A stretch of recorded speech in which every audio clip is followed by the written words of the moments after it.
Okay, hello mga kabarya at welcome again dito sa channel natin All Coins Speed 1611. Again, usapang foreign na barya. Ito yung barya sa bansang Israel. Ito yung 2 new shekel or 2 new shekelem.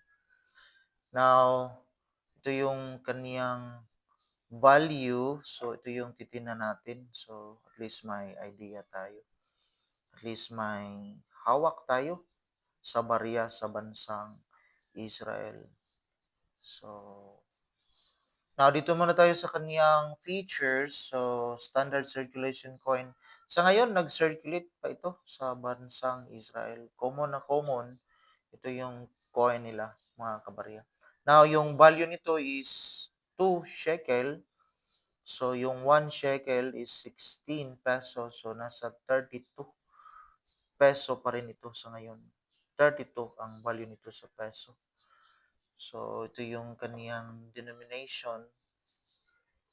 So, may bigat ito na 5.7 gram at saka yung kaniyang thickness naman is 21.6 millimeter. 2.3 yung kaniyang, 21.6 yung kaniyang diameter.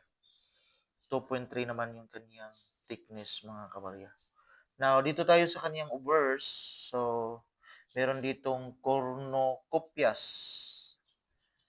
So, parang lalagyan ng prutas with a fruit grain at saka yung pomegranate. Granada po ito sa atin. So, ito yun, Granada. Malaki yung kanilang pomegranate doon sa bansang Israel. Tsaka meron namang pearl na nakapalibot with the emblem. Ito yung emblem of the State of Israel. Sa gitna, merong menorah. Dito naman may 2 new shekelem, mga kabarya.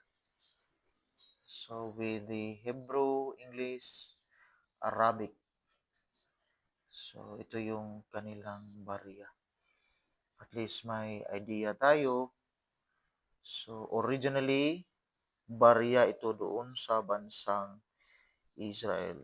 So, at least fortunate tayo na may hawak tayo. So, yung reason na pinipicture natin ito, at least may idea tayo sa mga barya sa ibang bansa. Yan lang. Maraming salamat and God bless.